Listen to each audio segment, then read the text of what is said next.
So this morning, we got a little bit of rain, a little bit overcast. I guess that's why it's 4 seasons.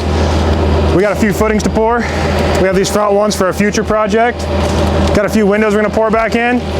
Come on out back. So out back, we have our footings poured for our complete back porch remodel. This is the first step to get to rebuilding. We're gonna check these guys out as they trowel out this whole footing. So as we get going, we gotta press our brackets down inside of our forms. That's what these guys are doing right here.